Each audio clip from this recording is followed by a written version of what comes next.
Un 16 de enero de 1547 es coronado zar y gran príncipe de toda Rusia Iván IV, más conocido como Iván el Terrible, en la Catedral de la Anunciación.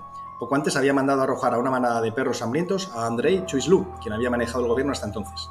Es considerado como uno de los creadores del Estado ruso y es el gobernante que más tiempo ocupó el poder en toda la historia de Rusia y la Unión Soviética, 50 años y 105 días. Las fuentes contemporáneas presentan relatos dispares de la compleja personalidad de Iván. Fue descrito como inteligente y devoto, pero también propenso a la paranoia, la rabia y brotes episódicos de inestabilidad mental que aumentaron con la edad. En lo que parece haber sido un ataque de ira, asesinó a su hijo mayor y heredero, Iván Ivanovich, tras recriminarle que su padre hubiera golpeado a su esposa embarazada.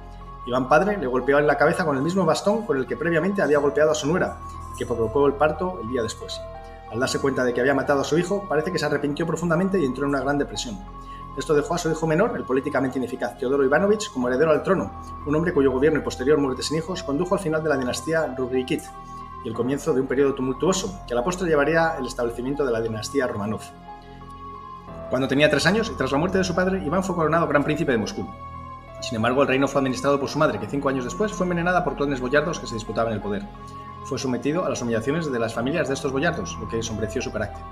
Fue recluido en el palacio del Kremlin, viviendo casi como un mendigo. Este hecho generó en Iván un gran odio hacia los boyardos, es decir, los terratenientes más ricos rusos, y tuvo como consecuencia las constantes persecuciones y matanzas que posteriormente organizó contra estos clanes. En estos primeros años, Iván sufrió muchos desvaríos mentales. Tenía un hermano, Yuri, 2 años menor que él, que era disminuido psíquico, pero al que Iván le tuvo un gran efecto. Se casó con Anastasia Romanova, seleccionada entre 1500 aspirantes como era costumbre.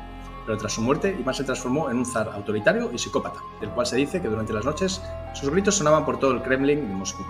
Capaz de pasar de la euforia a la depresión más absoluta, Iván el Terrible tuvo un total de 8 esposas o novias, pese a que la Iglesia Ortodoxa rusa solo permitía 3 matrimonios.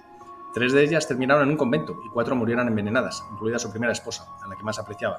Ríanse ustedes de Enrique VIII, que por cierto, murió solo 12 días después de la coronación de Iván el Terrible. El zar falleció en Moscú, corroído por muchas enfermedades, cuando se disponía a jugar una partida de ajedrez. Lo enterraron con sus antepasados en la Catedral de San Miguel Arcángel, en un lugar cercano al altar, junto a su primogénito. La leyenda dice que quienes pasan junto al sarcófago oyen gritos de dolor y se santiguan y rezan para que el terrible zar no resucite nunca. Cuando llegó al trono, Rusia se conocía solo como Moscovia, el territorio que rodeaba Moscú. A su muerte, suyo era un gran país grande y fuerte, que limitaba al sur con el mar Caspio y al este con los montes Urales y con un pie en el norte de la costa del Báltico. Conquistó Kazán a los tártaros, tras apenas unas semanas de asedio, y Astracán, convirtiendo toda la extensión del río Volga bajo dominio ruso. Iván, además, abrió Rusia al mundo occidental, estableció relaciones con Inglaterra y otras naciones del norte de Europa. Por el contrario, el legado económico de Iván fue terrible, lo que llevó al fin de la dinastía rúrica y del dominio moscovita. Iván el Terrible heredó un estado endeudado y las campañas no ayudaron. En un esfuerzo por más recaudación, Iván creó una serie de leyes impositivas que resultaron inútiles. Además, las guerras sucesivas drenaron a la nación de dinero, así como de hombres y recursos.